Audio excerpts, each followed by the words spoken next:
Maybe first I could ask you both, first you, Mr. Telička, for your initial response to the French first round elections. Is it relief, or is there still some consternation at the result for the National Front or the Front National in France? Well, to be absolutely honest, I think that the result is plus minus what has been expected. Sure, we should not refer too much to opinion polls since the experience of recent years, but this time they got it right. I think that Le Pen making it for the second round was expected. And I would say, judging by the last few weeks, also Macron was seen as one of the favorites. So it is a relief. Some could say, look, I mean, it would have been better if Le Pen wouldn't have made it to the second round. For me, Fillon is a bit problematic in some areas. So I would say that maybe in this combination, it might be more likely that we will have Macron as president and Le Pen losing and not having someone with, let's say, difficult paths or extreme positions. So I wouldn't say relief. It's going to be tough, by the way. My head of office is French, and he works closely with Macron, and I think that they see it by far not being over. Mm-hmm. And what's your reaction? I mean, Macron, he's got some government pass, but he's still, to a certain extent, an unknown quantity. And whether, even if he wins the second round, then the question is, will he get a parliamentary majority to follow that with no real party behind him? Okay, it's a movement, but... There are many question marks, and future is always uncertain, but I guess as the beginning it's really not bad. And what I was lucky to see is that support for Le Pen was really just sliding down in last, let's say, 2 months. But at the same time, it seems to me that France is a divided society where around 40% of people were voting for really extreme politicians. That would cause a lot of troubles for French people and also for the others. So this is not a good sign. As you rightly said, even if Macron makes it to Élysée Palais, it will depend on Parliament and obviously on how strong he is in the reform agenda. Take it as for the beginning that he is slightly left-oriented liberal. He's a pro-business guy with experience from American investment bank, and I guess among the candidates by far the most pro-European. This is a good beginning, but it's not enough, because to turn around the situation in France, unemployment, low economic growth, that actually, I believe, form the roots of these 40% people voting for Le Pen, an extreme left candidate. This will not be an easy task, but as I said, good beginning, and especially good for French and also good for us. Mm. I mean, when you look at the results, there's a huge swathe, especially in the north of France. I mean, you could call it the Rust Belt, maybe the Rust Belt of France, and also a lot of the south of France, where Le Pen got a lot of votes. I mean, and in some way, this is an anti-European vote in some ways. I mean, we can interpret it in different ways, but part of it is an anti-European vote. I mean, you'd agree with that, and perhaps, and what does that say about how you think European or the institutions here or you are getting the message across about Europe? Or it's a very, very good and interesting question, because we could make a simple calculation that plus minus 20 plus 20 makes it 40, and that means something. But if you look into some of the polls, then 73% of the French wouldn't like a French franc back. Roughly 50% are basically very or quite satisfied with what integration brought at a time when the EU in general is not really popular. And I could mention a number of other figures. So I agree with Mr. Niedermayer that France is split, as well as many other countries are split, that we do have a crisis of politics in France, like in some other countries, that there is a number of question marks for sure. But those 40 percentage points, are they really in favor of these two, or is it rather a vote against something? I think that a part of it is a protest vote. And the same way we could look at it, whether, is it really an anti-European, anti-EU vote or not? Again, I think the figure would be different. On the other hand, we would find, at least with some of the other candidates, again, an anti-EU as well, for example, Fionn. For me, the big question, and in fact a question which was not highlighted in terms of how they would like to achieve it in the campaign, neither by Macron, I have to say, nor Le Pen, as they are, as it has been said, not related to well-established traditional political parties. Where is the center of gravity of the future, let's say, government or governance in France? And if it is here or there, how will they achieve it? So there is a risk of an institutional, I wouldn't say maybe crisis, but still battlefield in France after the French elections. On the other hand, I'm still optimistic that the time is sufficient, especially if Macron succeeds in the second round, to come and form a strong political entity that would manage well also in the elections. So I think that also the figures in the parliament will change from what we see today, but still the tension, the interinstitutional tension will be there, which will put an extra demand on hopefully Macron. Mm-hmm. Do you have worries? I mean, how do you interpret the vote? I mean, it's not easy to interpret a vote because people vote for many reasons. Sure. But how do you see it, and maybe going forward, the difficulties if France is in a position where, they call it cohabitation, but it probably makes it sound easier than it is. But for me, this was not exactly anti or pro-European vote, and I can see some similarities with the elections in the US or in Brexit vote, because it seems to me that especially since for just a few last year, economy was not doing well, and a lot of people were suffering, or at least in relative terms. And they are not happy with the situation, they are not happy with the society, they are not happy with the politics. And then someone turn around and say, okay guys, I have a simple solution. You don't need to do anything. I will just withdraw from European Union, or close the borders, or introduce customs, or prohibit the trade, or introduce the French franc, something like that. And we obviously, as a decent people, we know that nothing out of that makes sense. And actually, especially those people will suffer if these policies are implemented. But they give those people hope that there is a simple solution. And I guess this is the biggest reason what is standing behind this vote. It's frustration of people, dissatisfaction, economic stress, and somehow they believe to liars who said that we have a simple solution in this very difficult, complex world. There is nothing like a simple solution. But at the same time, I believe that France can make it, but providing that they will be able to form a reasonable majority in the parliament that will back up some reform agenda. And if we are going into the past, let's say 15 years ago, among the largest economies of Europe, it was Germany who was in the biggest mess. And under socialist government, actually, this was especially hard reform. It was nothing like something extremely radical. This was just reasonable, decent improvement of certain law. And what we can see now, 15 years from that time, we can see that Germany is by far the most competitive country. I don't want to say that in France it will be so simple, but it's possible. And the question is if after parliamentary election, Macron and the others will come with the reform agenda that actually will achieve something like that. If not, then we immediately will start to be afraid about next elections. And this is not good future. Mm-hmm. I mean, obviously, Europe was an issue and will be in the French elections, and people are talking about what is the future of Europe. People talk about multi-speed Europe, whatever that means.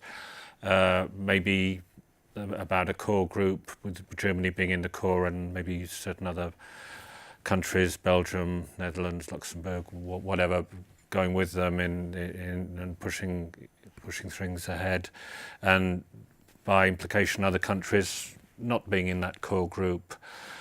And probably the Czech Republic would not be in that core group because of where it is now, not in the euro, and various other factors.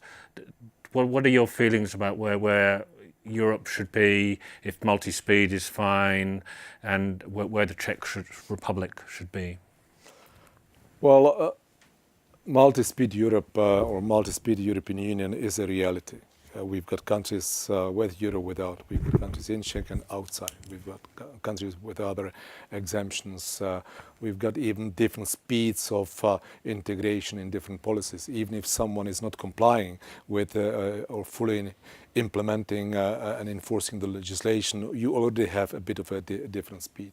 So it is a reality, and the expectation of some people, including a lot of Czech politicians, that there is a way how to refrain or resist the multi-speed character of the European Union is absolutely naive. Yeah, I mean, this might be less of the case in the future. It might be more of the case. I mean, it will depend, of course, on the ability to identify the right issues, say these are the solutions, and then you will see whether all will be able to be on board, or someone will say, okay, I don't want to be a part of it. And if there are too many that say we don't want to be a part of it, then you will have a certain number of countries which will say we're going to go even with higher speed ahead.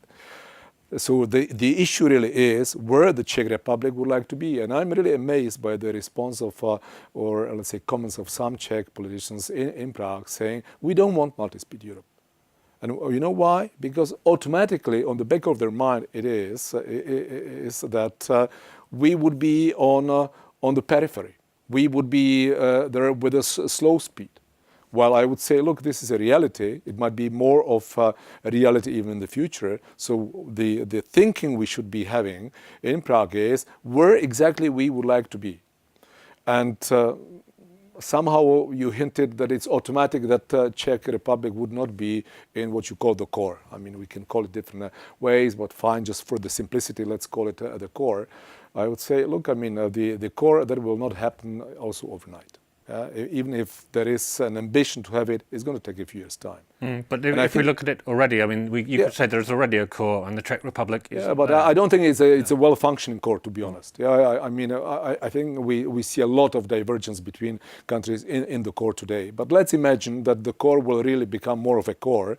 And I would say, look, the very fact that we would be moving in that direction will be putting pressure on some of those less realistic politicians to say, you know, do we want to be really on the periphery or not? So I think that we still have time. There is a concern. I have a concern. There is a threat that we might not be, but I see no other reasonable option for the Czech Republic than to be really in the core, around the core. I mean, really influencing the future development of the European Union. And I think that we've got still a few years, but we need to start now, and we need to be aware what the negative consequences of not being a part of it would be on the Czech Republic. Mr. Niedermayer, do you largely agree with that? Is the Czech Republic at the moment, it's not in the core, is it? It's a bit outside. I mean, if you look at the Eurogroup meetings, they're discussing a whole series of issues, and maybe other issues that aren't directly involved with the euro. People don't exactly know what all the things they discuss. So I would agree with what Mr. Telička said, that there is still time to make up our mind, and I guess we should make it rightly. And I agree with what you said at the conclusion. But otherwise, I have a slightly different analysis with some aspects, and I will go a little bit into the details that unfortunately are not understandable for so many of listeners, but I will try. But the first is simple. I guess that multi-speed Europe will make union weaker.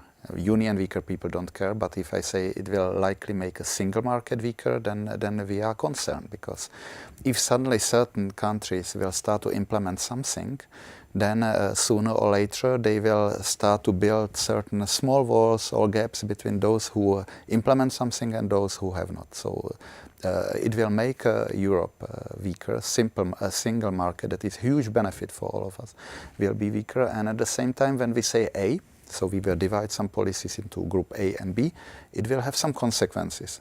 And these consequences will not be nice, and I'm afraid that maybe 20 years from now, or maybe 10 years from now, luckily never, there will be still European Union, but it will lose the substance, and there will be some other more narrow group that will actually play the role of European Union. The second thing that is, I guess, for us of crucial importance is that European Union have very sophisticated, well-developed system of decision-making where countries like Czech Republic are playing very important role actually.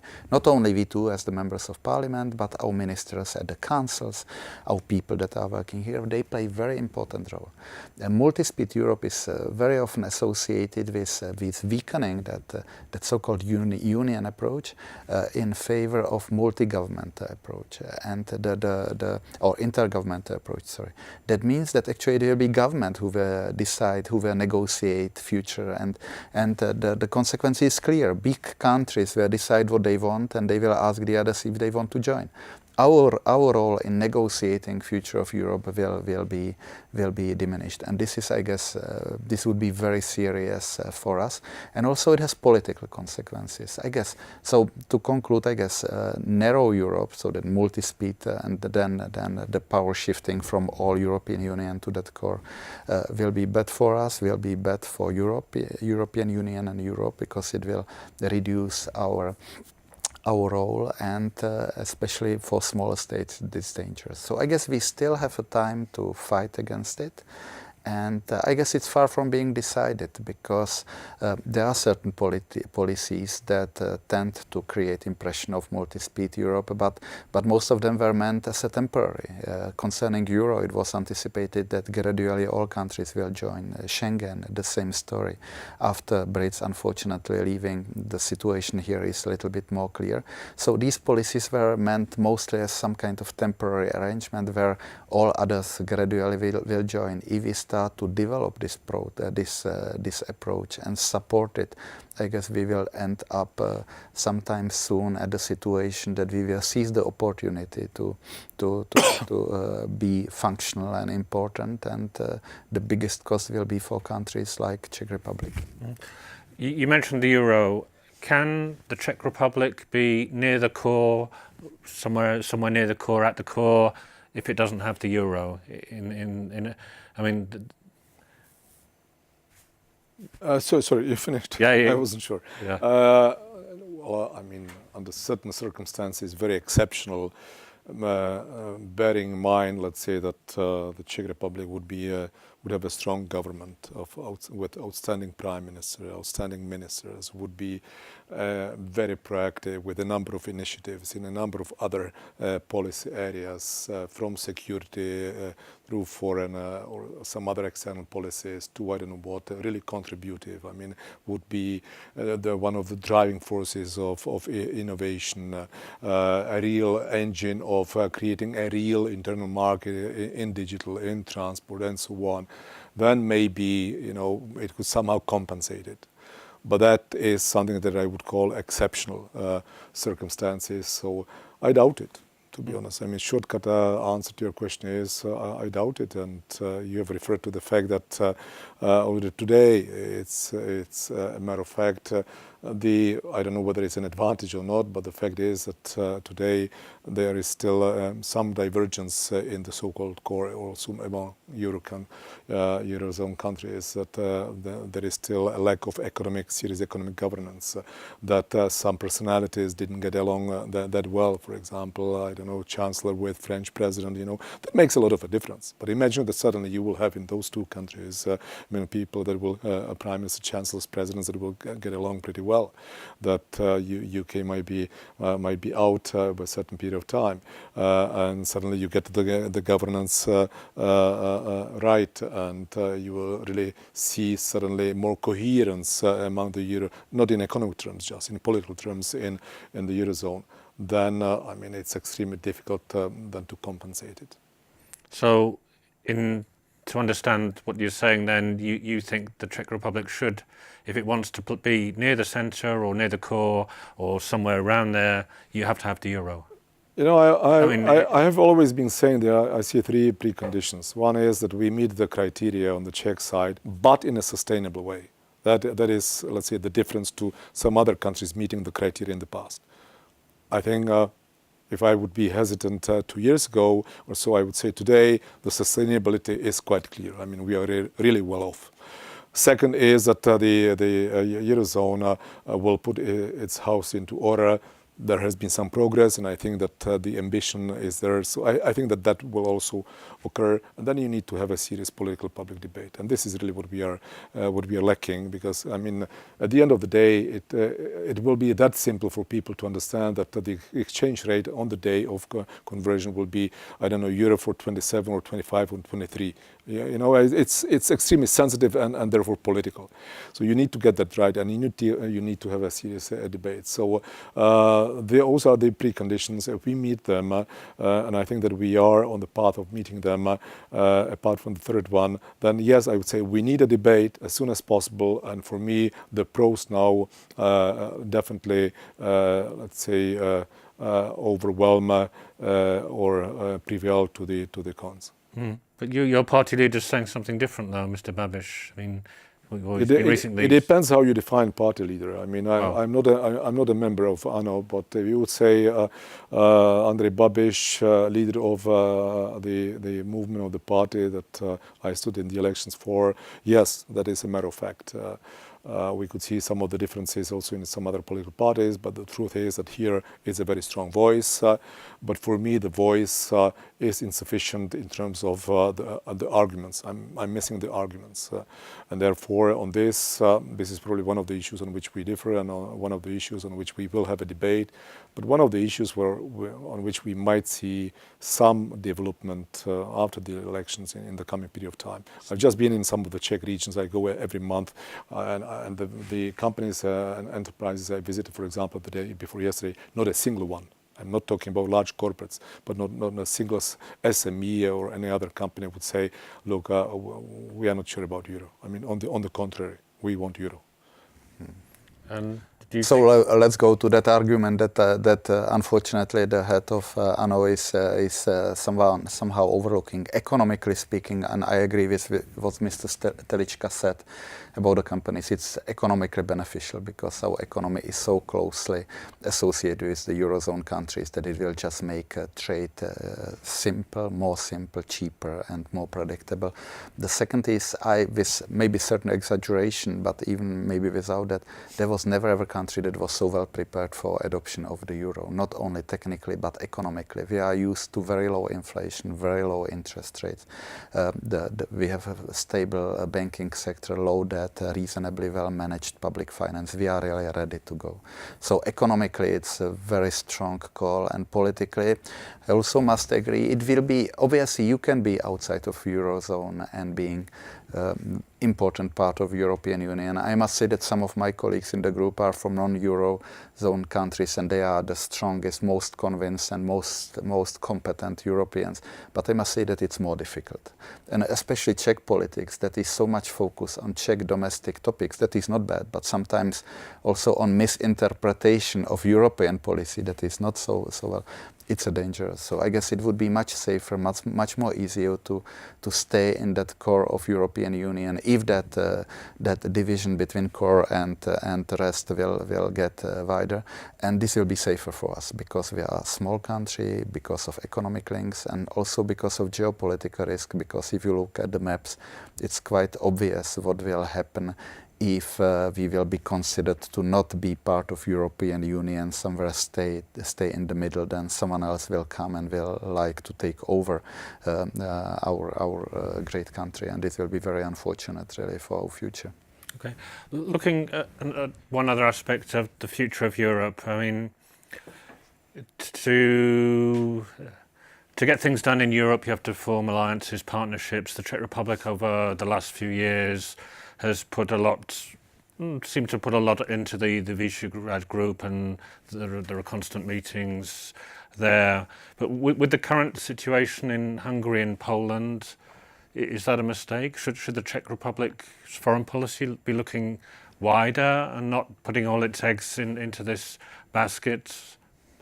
Well, I mean, just start with a quick one-word answer: yes, wider. But let me explain maybe a bit. Visegrad has been around for some time, and I've got a very long experience with Visegrad from my previous public life. I mean, it brought a number of positives. At the same time, it seemed to me like escape route for some politicians when they were not feeling well in the environment in which they were, and they wouldn't have other counterparts and other parties to make, let's say, arrangements, deals, agreements with. Visegrad for me is something that is more than symbolic, is useful, but primarily on issues which are not in the competence of the European Union. You know, some cross-border issues, I mean infrastructure, culture, education, and so on. That it can be one of the, let's say, meeting rooms in the EU, yes. But I mean, especially nowadays with Orban and with Kaczynski, you know, these are not the greatest partners. And the fact is, if it were honestly not for the Czechs, I think that Visegrad would be much more of a problem. There we play quite a positive role. But for me, apart from Visegrad, bilateral contacts with neighboring countries, it's really those that have the weight, that have the decision-making ability, that are the center of gravity, and those with which quite often we have very common interests. And it's unfortunately rather a lack of ability of some politicians to be like a fish in the pond. I mean, you know, it seems to me like some of them are lost. Some of them still feel that we are not a part of the European Union. And it's like us and the EU there. So it's the level of identifying yourself with the project. And sometimes it seems to me that they are running away to Visegrad because they don't feel sufficiently confident in the EU environment, as absurd as it may seem. Do you share those criticisms that the Czech Republic has for EU issues been relying too much on Visegrad? Or? So first of all, if those architects of the idea that Visegrad will be kind of core of our politics of EU would mean it seriously, they will just look at simple figures and they will immediately see that Visegrad is far from forming the blocking minority that can actually overturn decision of the others. So that means that it's just too small. But I fully agree with the fact that unfortunately Visegrad has get on wrong way. Not all country, but as such, I guess it has lost legitimacy in speaking on behalf of new member states, of ex-communist countries. That is very unfortunate because I guess this was original intention that we will somehow represent interest of those countries, we will communicate with them. But for the time being, Visegrad is not considered like this. This is considered as kind of strange union of countries that have very strange view of some European policies. But if we look into the detail,